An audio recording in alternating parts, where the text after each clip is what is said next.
my beloved Adamtey. Your name, your name is Kingsley Fletcher. You said that was your Christian name. Explain that to the viewers, and what is your original Ghanaian African name? Actually, in Ghana, when you are born, the day of the week, you have a name. And also there are names according to the position of the family. If you're a male, first male, you have a name. Second male, you have a name. And also you are named after your parents or grandparents or uncle. When you become a Christian in Ghana, you are forced to abandon your original name and adopt your faith name or religious name, which they call Christian name. Why? Because we were colonized with the Bible. We were colonized with the Bible in the sense that the colonizers did not just come and take us. They told us that we were barbarians, we didn't know God, and they came to introduce us to the right God. So in the attempt of that conversion experience, they decided to separate us from our original language. You don't have to speak the language in the presence of the colonizer. You have to speak the language they train you to speak in.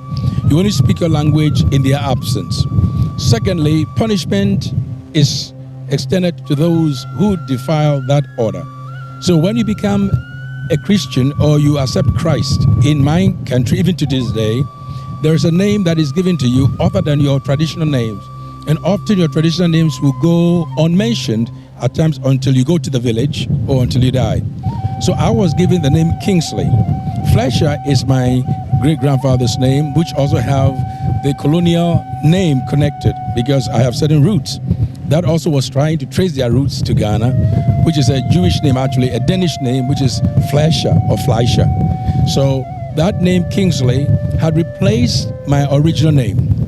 When you become a traditional ruler in Ghana, you have a name that is given to you. And since I'm the Swapulo of the said traditional area, I have a name that was kingly name, and also a name that goes with your role, which is a title, and a name that belongs to the throne. So I am Adamtey. I am Drolor Bosso Adamtey. But I was born as Tete Ajano. Kwamla Tete Ajano. Kwamla means I was born on Tuesday. Tete means I'm the second son. Ajano also means the second son. So all these names are meant to be abandoned. But if you come to Ghana and you mention the name, there are those who can identify where the name is coming from. You can identify the culture or tradition that you're from. So I've been known all over the world as Dr. Kingsley Fletcher. That was the name that I had. That is the name that I used. It's a European name. It's a European name. But as a traditional ruler, and as you can tell in Ghana, most people call me either His Majesty, but mainly Nene Adamtey or Drolor Bosso Adamtey. It means this is the name that I need to be known by. This is the name that identifies my role in my country. I cannot be a traditional ruler and be calling myself Kingsley Fletcher, because in Ghana, it is not what they know me by. So I'm Drolor Bosso Adamtey the first. So the name issue has become a major spot within Christendom. So recently, there's been that crusade and campaign of going back to our original names.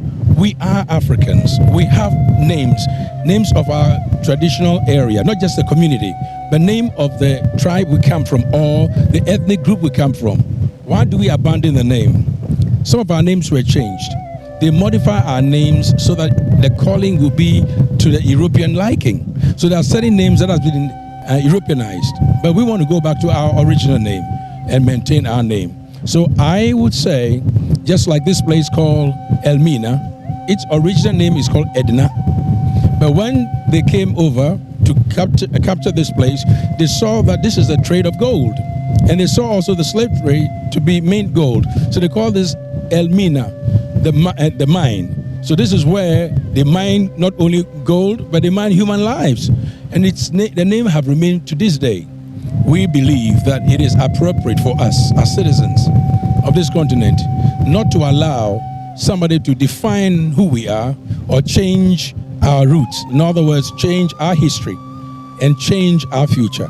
So I believe it is important for us to recognize who we are as a people and go back to the names that our fathers gave us and not what the missionaries gave us.